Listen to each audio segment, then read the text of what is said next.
वृंदावन बिहारी लाल की जय, बाबा विश्वनाथ की जय, राजा रामचंद्र भगवान की जय। नमः पार्वती पते हर हर महादेव।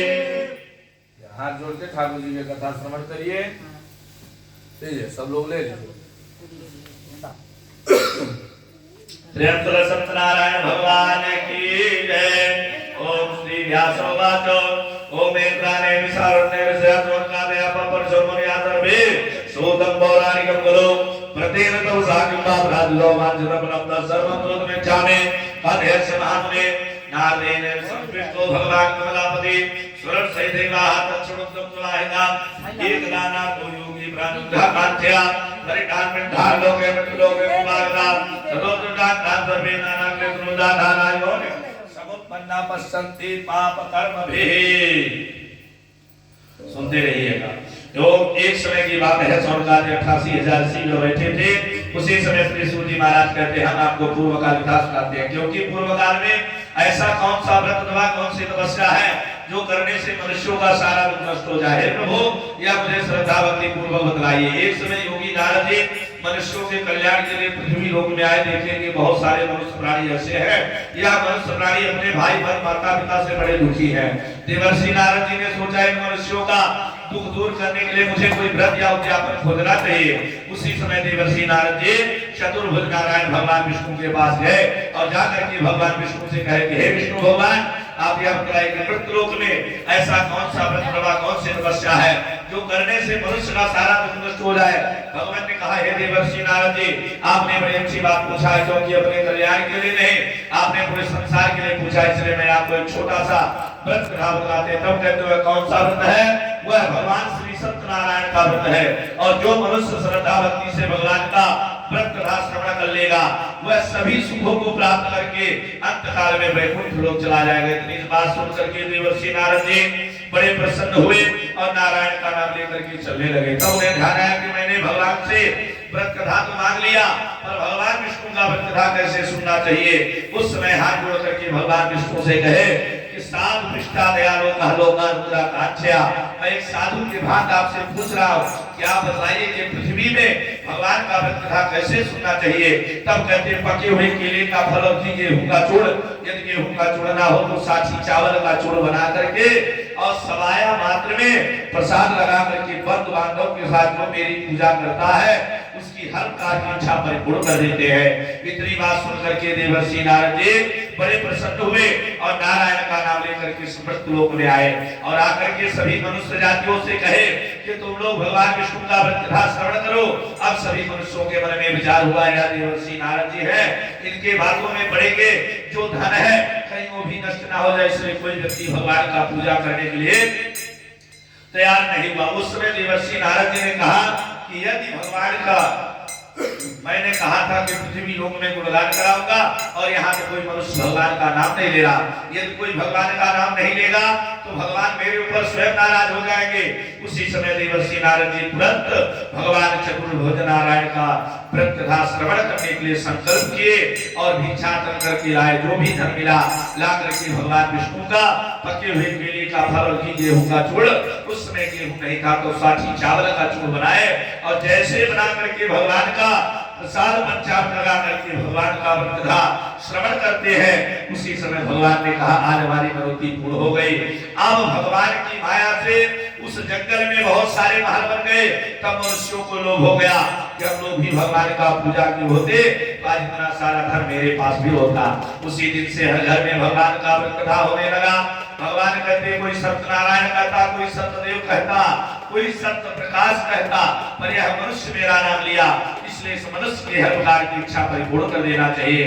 भगवान की माया से हर मनुष्यों के मनोवांछित फल प्राप्त करने के लिए भगवान ने कहा जो मनुष्य श्रद्धा भक्ति से भगवान का व्रत कथा श्रवण करेगा उसकी हर प्रकार की इच्छा परिपूर्ण हो जाएगी। भगवान की माया से सभी मनुष्यों ने भगवान विष्णु का व्रत कथा श्रवण किया और जैसे भगवान का व्रत कथा श्रवण किए सबकी इच्छा परिपूर्ण हुई। तब भगवान कहते हैं कि इस पृथ्वी में भगवान का व्रत कथा कैसे सुनो, तो ऐसे नहीं अकेले मत सुनो, अपने बंधु बांधव के साथ, अपने भाई बहन माता पिता के साथ बैठ करके भगवान का व्रत कथा श्रवण करो, ब्राह्मण को दान दक्षिणा दो, और हो सके तो ब्राह्मण को भोजन कराओ, और भोजन करा करके अपने घर से श्रद्धा भक्ति पूर्वक विदा करो, और विदा करने के बाद भगवान का कुछ भजन कीर्तन भी करो। विशेष करके इस कलयुग में सबसे छोटा सा उपाय भगवान श्री सत्यनारायण का व्रत है। जय जय सुंदरारे देवा कंडे श्री सत्यनारायण प्रत्यय नमो पुष्पः।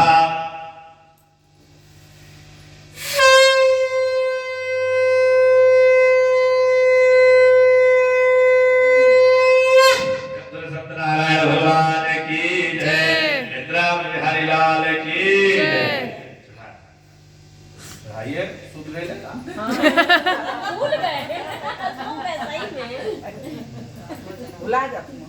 वही सपना में सो गए। ओम अध्यायः। अब दूसरे अध्याय में श्री सूत जी महाराज कहते हैं कि हम आपको पूर्व काल का सुनाते हैं, क्योंकि पूर्व काल में एक रमणीक नामक नगर था। यह रमणीक नामक कौन था? इसी काशी का नाम रमणीक था। उस इसी काशीपुरी नामक नगर में एक निर्धन ब्राह्मण रहते थे। ब्राह्मण देव बहुत ही गरीब थे, प्रत्येक दिन भिक्षा मांगने जाते, पर ब्राह्मण देव को भिक्षा नहीं मिलता था। एक दिन चतुर्भुज नारायण सोचे कि ब्राह्मण कुल में जन्म लिए और प्रत्येक दिन ब्राह्मण देव भिक्षा मांगने जाते, ब्राह्मण को भिक्षा क्यों नहीं मिलता, चल करके ब्राह्मण देव से पूछना चाहिए। उसी समय चतुर्भुज नारायण स्वयं एक नंदी स्वामी का रूप धारण किए और करके इस पृथ्वी लोक में आए, और आकर के ब्राह्मण देव से पूछे कि हे ब्राह्मण देव, आप यह बताइए कि आप प्रतिदिन पृथ्वी में क्यों भ्रमण करते हैं? ब्राह्मण देव ने कहा, ब्राह्मणों सदरिद्र रोहन, मैं अत्यंत दरिद्र ब्राह्मण हूं, मेरे घर में कुछ खाने के लिए। उसी समय भगवान कहते हैं, मूर्ख प्राणी, ब्राह्मण तो कभी दरिद्र होगा ही नहीं, क्योंकि भगवान भी ब्राह्मण के अधीन है। जब तक ब्राह्मण भोग नहीं लगाता तो मैं भोजन नहीं करता, और तुम कह रहे दरिद्र है। तुमने ब्राह्मण होकर के ब्राह्मण का कर्म नहीं किया, इसीलिए तुम्हें खाने के लिए धन नहीं मिला। हे ब्राह्मण देव, यदि आप भगवान के नाम ले तो आपके सारे पाप नष्ट हो जाए। ब्राह्मण देव अपने मन में विचार किए और रात भर ओम नमो भगवते वासुदेवाय का जाप किए। प्रातः काल उठ करके देखे तो ब्राह्मण के घर में अनेक प्रकार का धन संपत्ति पुत्र पौत्र आदि से संतुष्ट थे। तब आकाशवाणी की, हे ब्राह्मण देव, आपने भगवान का नाम लिया और उन्हीं की माया से आपके पास इतना सारा धन आया है। अब आप किसी गुणवान ब्राह्मण को बुलाइए और बुला करके भगवान श्री सत्यनारायण का कथा श्रवण करिए। ब्राह्मण देव ने ऐसा ही किया। सुंदर एक वेद पाठी ब्राह्मण को बुलाए और बुला करके भगवान श्री सत्यनारायण का जैसे पके हुए केले का फल और गेहूं का चूरना था तो साथी चावल का चूर बना करके और प्रसाद पंचामृत लगा करके भगवान का व्रत कथा श्रवण करते हैं। उसी समय ब्राह्मण की हर प्रकार की इच्छा परिपूर्ण हो गई, और होने के बाद ब्राह्मण देव प्रत्येक दिन भगवान विष्णु का पूजा करने लगे। तभी उनका एक मित्र था लकड़हारा, वो भी प्रतिदिन लकड़ी काटता था और रोज बाजार में बिकने ले जाता था। जब लकड़ी लेके आए तो यही कहता था कि आज हमारी लकड़ी बिकेगी तो अपने बाल बच्चों के लिए धन लेके आऊंगा। कभी भगवान का नाम ही नहीं लेता था। भगवान कहने लगे, इस लकड़हारे की मैं रोज इतनी सारी लकड़ियां बिकवाता हूँ, और कभी अपने मुख से यह नहीं कहता कि सब कुछ भगवान का, रोज कहता कि सब कुछ मेरा है। तो भगवान ने लकड़हारे की लकड़ियां बिकना बंद कर दिया। अब लकड़हारा बहुत परेशान हुआ, तब दौड़ते हुए ब्राह्मण के घर गया और ब्राह्मण देव से कहा, हे ब्राह्मण देव, हमारा सारा व्यापार बंद हो गया, आप कुछ उपाय बताइए। ब्राह्मण देव ने कहा, हे लकड़हारे भाई, तुम केवल भगवान विष्णु का पूजा करो, तुम्हारी हर प्रकार की इच्छा परिपूर्ण हो जाएगी। लकड़हारा कहता, ब्राह्मण देव, मेरे पास तो खाने के लिए धन नहीं है, मैं कैसे भगवान का पूजा करूंगा? उस समय ब्राह्मण देव कहते, अरे मूर्ख प्राणी, किसी भी मनुष्य जात के मन में हो जाए, तुम भगवान का व्रत कथा मत सुनो, दान मत करो, केवल तुमने यदि प्रेम से भगवान का नाम भी ले लिया तो तुम्हारी हर प्रकार की इच्छा परिपूर्ण हो जाएगी। लकड़हारा अपने मन में विचार किया कि जब भगवान के नाम लेने से हमारी हर प्रकार की इच्छा परिपूर्ण हो जाएगी तो आज रात भर भगवान का नाम लूंगा। और अपने घर गया और रात भर ओम नमो भगवते वासुदेवाय का जाप किया। प्रातः काल उठ कर देखा, उस लकड़हारे के घर में अनेक प्रकार का धन संपत्ति भरा था। लकड़हारे ने धन को देखा, तब आकाशवाणी हुई कि लकड़हारे भाई, तुमने भगवान का नाम लिया और उन्हीं की माया से तुम्हारे पास इतना सारा धन आया है। उसी दिन से भगवान कहते हैं कि जो मनुष्य कहता है कि सब कुछ भगवान का है तो भगवान उसके घर में सब कुछ भर देते हैं, और जो कहता है कि सब कुछ मेरा है तो भगवान उससे सब कुछ ले लेते हैं। इसलिए हर मनुष्य को ये कहना चाहिए कि जो भी है सब कुछ नारायण की कृपा से है। ऐसे कहने वाले व्यक्ति के घर में अनेक प्रकार का धन संपत्ति भर जाता है। वही लकड़हारा अपने जब सभी सुखों को प्राप्त किया तो अंतकाल में वो भी वैकुंठ लोक चला गया। जैसे तुमरारे देवांगते श्री सत्यनारायण प्रकृलायम धियो पुष्पहा।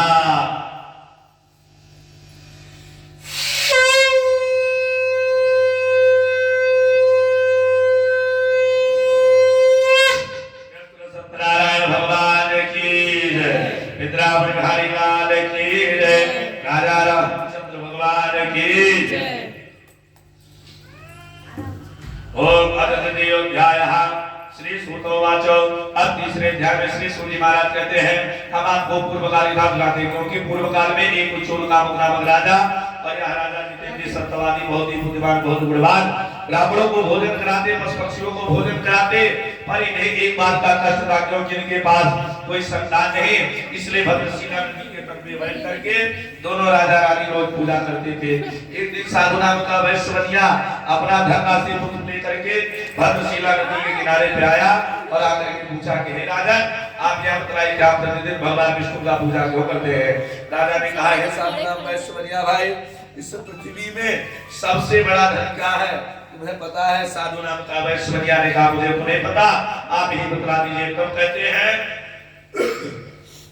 कि इस पृथ्वी में सबसे बड़ा धन संतान है। जब मेरे पास कोई संतान नहीं है, इतना बड़ा घर मकान धन दौलत लेके क्या करूंगा? इसको खाने वाला कोई। उसी समय साधु नाम का वैश्यवनिया सोचा कि मेरे भी तो कोई संतान नहीं। वह अपने घर गया और अपने पत्नी से कहा, उनकी पत्नी का नाम लीलावती था, अपने पत्नी से कहा, हे प्रिय, हम भगवान विष्णु का कथा करना चाहते हैं। उसकी पत्नी ने कहा, स्वामी आप एक कथा नहीं, आप तो कोई कथा सुन सकते, क्योंकि आप तो कंचनपुर नामक के बहुत बड़े शेर साहूकार बन गया है। पर साधु नाम का वैश्यवनिया ने कहा, हे प्रिय, यदि भगवान का कथा सुन लिया और कहीं मुझे संतान नहीं हुआ तो मेरा धन खर्चा हो जाएगा। इसलिए संकल्प किया कि जब मेरे संतान होगा तभी मैं आपका पूजा करूंगा, अवश्य मैं आपका पूजा ही नहीं करूंगा। भगवान कहते हैं आज मुझे ऐसा भक्त मिला, यह भक्त मेरी परीक्षा ले रहा, इसलिए इस भक्त की मनोकामना अवश्य ही परिपूर्ण कर देना चाहिए। अब उनकी पत्नी जो सती सावित्री लीलावती नाम की पत्नी वह काल में उत्पन्न हुए और होने के पश्चात वह गर्भिणी हो गई, और गर्भिणी होने के पश्चात वह 10 महीने में एक कन्या रत्न की उत्पत्ति हुई। जैसे कि आप लोग देखते हैं कि शुक्ल पक्ष की चंद्रमा प्रतिदिन कला कला बढ़ती है, उसी तरीके से उसके पुत्री जन्म लेते ही कला कला बढ़ने लगी। इसीलिए उसका नाम पड़ा कलावती। कलावती नाम पड़ने के बाद माता ने अपने स्वामी से कही कि हे स्वामी, अब तो संतान हो गया, चल करके भगवान का कथा सुन लेना चाहिए। पर साधु नाम का वैश्यवनिया ने कहा, देखो अभी अपने पुत्री के छनई परित्याग करने में बहुत सारा धन खर्चा हो गया, जब कन्या का विवाह करूंगा उस समय भगवान का कथा सुन लूंगा। भगवान कहने लगे, चलो ठीक है, आज मैं कुछ दिन बाद ही साधु नाम वैश्यवनिया भाई मेरी प्रवृत्ति अवश्य पूर्ण करेंगे। अब साधु नाम वैश्यवनिया भाई की पुत्री कला कला बढ़ने के कारण बहुत ही जल्द बड़ी हो गई। एक दिन साधु नाम वैश्यवनिया भाई देखे कि मेरी पुत्री और इतना जल्दी कैसे बड़ी हो सकती, तुरंत विचार नहीं किए, अपने नौकर मंत्रियों से कहा, जाओ कंचनपुर नामक नगर में लाओ और एक सुंदर सा वर खोज करके लाओ। तो हर कन्या का पिता वर कैसा खोजता है?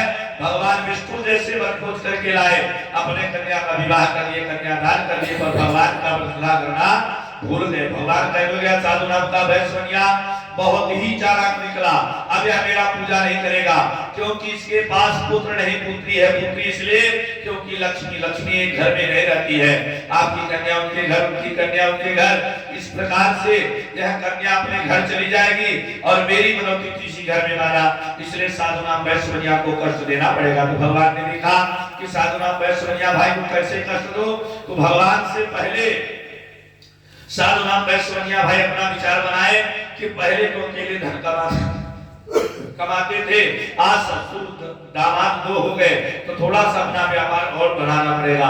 अपना व्यापार बढ़ाने के लिए राजा चंद्रकेतु के नगर की ओर दोनों चल पड़े। भगवान ने कहा, बहुत सुंदर मौका है, आज इन दोनों को हम चोर अवश्य बनाएंगे। तो भगवान ने अपनी माया से राजा चंद्रकेतु के यहाँ अपने दूत भेज करके सारा धन हरण कराए और करा करके भद्रशिला नदी के किनारे पे रख दिए। और रखने के बाद राजा के यहाँ आकाशवाणी कराए कि हे राजन, तुम्हारे भद्रशिला नदी के तट पे 2 थे दूत हैं और वही मेरा धन हरण किए। अब यह दोनों चोरी नहीं किए और इनको कलंक लग गया। दोनों कारागार में बंद और इधर माता लीलावती और कलावती के घर में जितना सारा धन था सब चोर चुराए गए। भूख और प्यास से व्याकुल होकर के माता लीलावती और कलावती दोनों इधर उधर भटकने लगे। एक दिन कलावती नाम के लड़के सायंकाल को अंधेरी बेला में अपने सखियों के साथ भ्रमण करने के लिए गए तो देखिए कि एक ब्राह्मण के घर में भगवान विष्णु का व्रत कथा हो रहा था।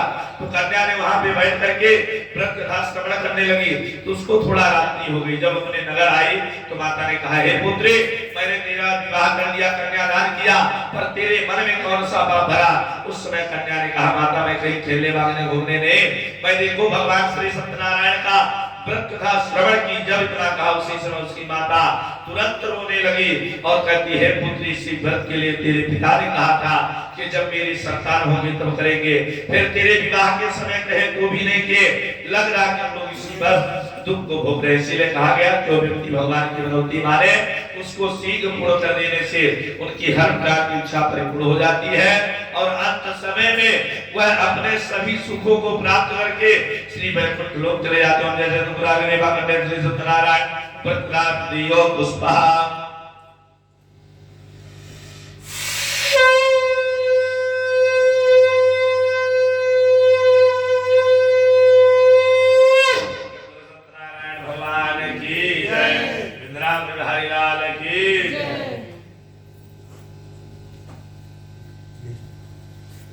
ओम अथ चतुर्थोऽध्यायः ओम श्री सूतोवाचो।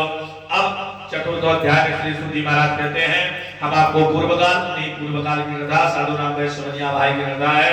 अब साधु नाम वैश्वनिया भाई की पुत्री जब भगवान की मनौती मानने के हे प्रभु, अब हमारे पिता और पति दोनों नगर को आ जाए, मैं आपका पूजा करूंगा। भगवान कहने लगे, चलो ठीक है, एक बार इसकी भी इच्छा को परिपूर्ण कर देना चाहिए। अब माता लीलावती और कलावती ने प्रातः काल स्नान ध्यान की और करके भिक्षा मांगने गई। तो जिस घर में उनको खाने के लिए धन मिलता था उसी घर में इतना सारा धन मिला, मिलाकर के भगवान के चरणों में पूरा धन समर्पित किए। तब आकाश में, हे पुत्री, तुम किसी गुणवान ब्राह्मण को बुलाओ और बुला करके भगवान श्री सत्यनारायण का व्रत कथा श्रवण करो। कन्या ने ऐसा ही किया। सुंदर एक वेद पाठी ब्राह्मणों को बुलाए और बुला करके भगवान श्री सत्यनारायण का पके हुए केले का फल और घी गेहूं का चूड़, गेहूं का चूड़ उसमें ना था तो साठी चावल का चूड़ बना करके प्रसाद पंचामृत लगा करके जैसे भगवान का व्रत कथा श्रवण करते उसी समय भगवान ने कहा, आज हमारी मनोती पूर्ण हो गई। अब यह दोनों चूर नहीं है तो भगवान ने अपनी माया से दोनों की इच्छा परिपूर्ण करने के लिए श्रद्धा भक्ति से भगवान की हर प्रकार की इच्छा परिपूर्ण किए और करने के बाद दोनों को बहुत सारा धन संपत्ति दिए। और देने के बाद साधु नाम वैश्वनिया उनके दामाद को अपने नगर की ओर विदा किया गया। विदा करने से पहले भगवान ने कहा, एक बार साधु नाम वैश्वनिया की परीक्षा और ले लेना चाहिए, इनके मन में अभी भी कौन सा पाप भरा है। उसी समय नंदी स्वामी का रूप धारण करके चतुर्भुज नारायण आए और आकर के पूछे कि हे राजन, यह बताओ कि तेरे नाम में क्या भरा है। साधु नाम का वैश्वनिया ने कहा, ब्राह्मण देव, आपके लेने की इच्छा है क्या? तो कहते नहीं, यदि ब्राह्मण को प्रणाम करोगे तो आशीर्वाद देंगे और यदि ब्राह्मण को गाली दोगे तो श्राप देंगे। जो तुम्हें मांगना है मांग लो। इस समय साधु नाम का वैश्वनिया सोचा कि ऐसे ही कोई ब्राह्मण होंगे तो कहा, हे ब्राह्मण देव, हमारे नौका में लता पत्र मतलब चैला पत्ता धनिया ये तो भरा है। भगवान कहते जाओ तेरा कहना सत्य हो जाए, तेरे नाम में ऐसा ही हो जाए। जो सोना चांदी हीरा जमाया था वह सब जल में डूब गया और चैला पत्ता धनिया उसके नौका में भर गई। जल से डूबी हुई नौका जब ऊपर आ जाती है तब ससुर दामाद दोनों गिर करके मूर्छित हुए। दामाद ने कहा, हे पिताजी, आपके साथ रह करके मैं भी आपका बहुत झूठ बोला और वह कोई दूसरे नहीं, भगवान स्वयं आए। आपने भगवान से झूठ बोला इसीलिए आपका धन नष्ट हो गया। चलिए मेरे से क्षमा मांगिए तभी आपका धन मिलेगा, अवश्य आपका धन नहीं मिलेगा। दोनों जाते तो भगवान के चरणों में मस्तक रगड़ के माफी मांगते कहते, हे प्रभु, आपका नाम सत्यनारायण है, सत्यदेव है, सत्य प्रकाश है, इसलिए आपने मेरा कोई नहीं जान सकता। आप किसे क्या करेंगे? अब इधर भगवान ने उनका जब घर दे दिए तो इधर माता लीलावती और कलावती को खबर भेजा गया कि तुम्हारे पति और पिता दोनों नगर की ओर आ रहे हैं। माता लीलावती और कलावती दोनों भगवान विष्णु का पूजा कर रहे थे। माता लीलावती का व्रत कथा हो चुका था और कलावती का व्रत कथा हो रहा था। माता लीलावती ने कहा, हे पुत्री, मैं तेरे पिता का दर्शन करने के लिए भद्रशिला नदी के तट पे जा रही और तुम भी भगवान का प्रसाद और पंचामृत को ग्रहण करके चली आना। पुत्री ने कहा माता मैं ऐसा ही करूंगा। अम्मा लीलावती आती है तो सुंदर अपने पति का दर्शन पाई और पूजा पाठ व्रत दान करती है। और कलावती नाम की जो लड़की थी वह अपने मन में विचार की कि मेरी माता होकर के पति का दर्शन करने के लिए चली गई और मैं तो अभी तक प्रसाद और पंचामृत में ही ली। उसी समय भगवान के प्रसाद और पंचामृत का परित्याग करके छोड़ करके चली गई। भगवान ने कहा यदि आज इस कन्या को कष्ट नहीं दिए तो पृथ्वी में ऐसे मनुष्य हो जाएंगे कि आएंगे थोड़ी देर बैठेंगे उसके बाद अपने अपने घर चले जाएंगे, मेरे प्रसाद का सब अपमान करेंगे। तो भगवान ने क्या किया, माता कलावती के पति को एकदम किनारे में नौका सहित जल में भगवान ने डुबो दिया। जब माता कलावती ने अपने पति को चारों तरफ खोजे, उनके पति दिखाई नहीं दिए, तो माता ने कहा जब मेरे पति जीवित नहीं है मैं जी करके क्या करूंगा, मैं भी अपना प्राण इसी जल में त्याग दूंगा। उस समय आकाशवाणी को हे पुत्री तुमने घोर अपराध की हो और जब तक भगवान के प्रसाद पंचामृत को ग्रहण नहीं करोगे इस जन्म नहीं 7 जन्म तुम्हें पति का दर्शन नहीं होगा। इसीलिए कहा गया व्यक्ति को भगवान श्री सत्यनारायण का प्रसाद पंचामृत का अपमान करके नहीं जाना चाहिए। वही साधुना वैष्णविया जब इतना कष्ट पाया तो हर पूर्णिमा और मकर संक्रांति के दिन व्रत कथा सुनने लगा। अंत काल में वो भी वैकुंठ लोक चला गया। जैसे सत्यनारायण व्रत पुष्पहा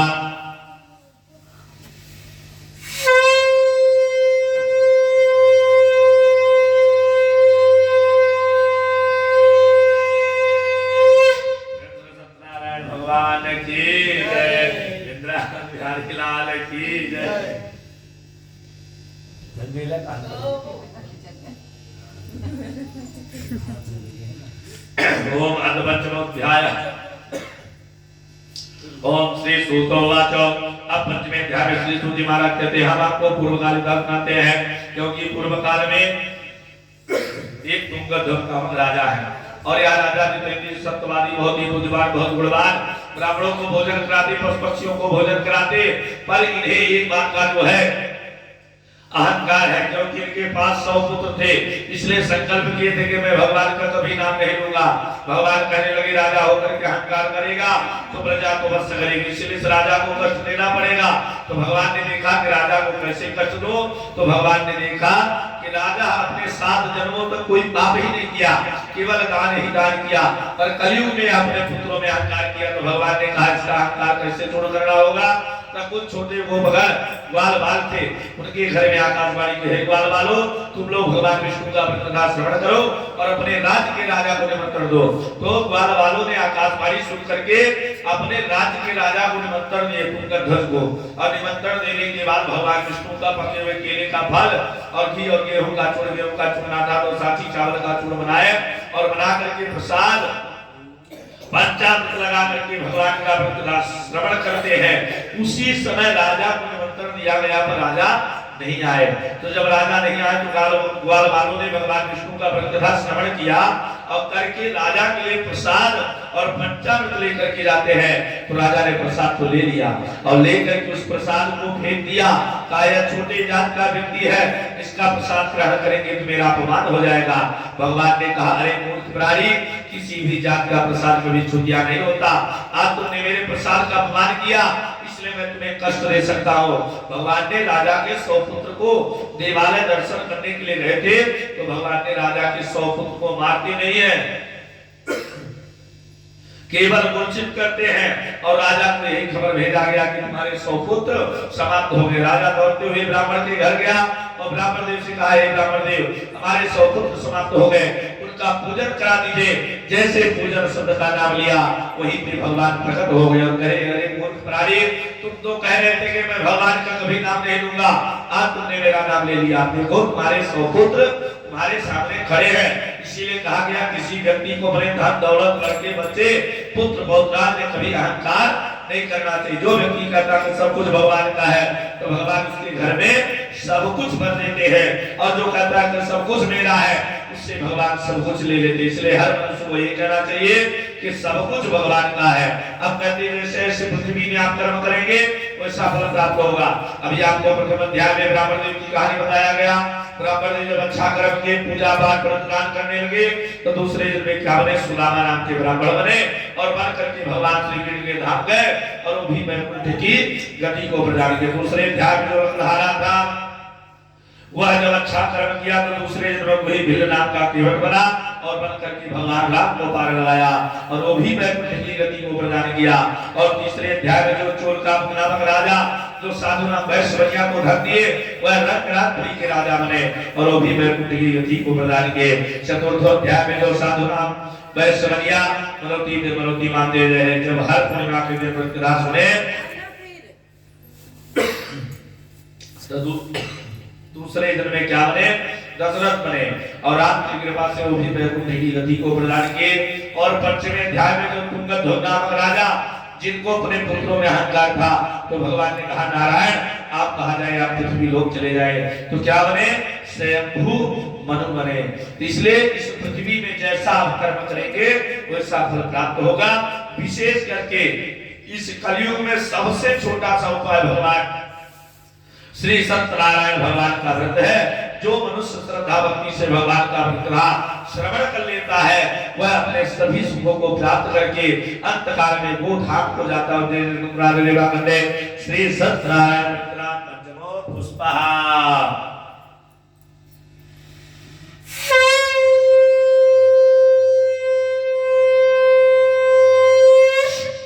सत्यनारायण भगवान की जय, इंद्रावन बिहारी लाल की जय, बाबा विश्वनाथ की जय, राजा रामचंद्र भगवान की। चलाइए क्या टाइम है?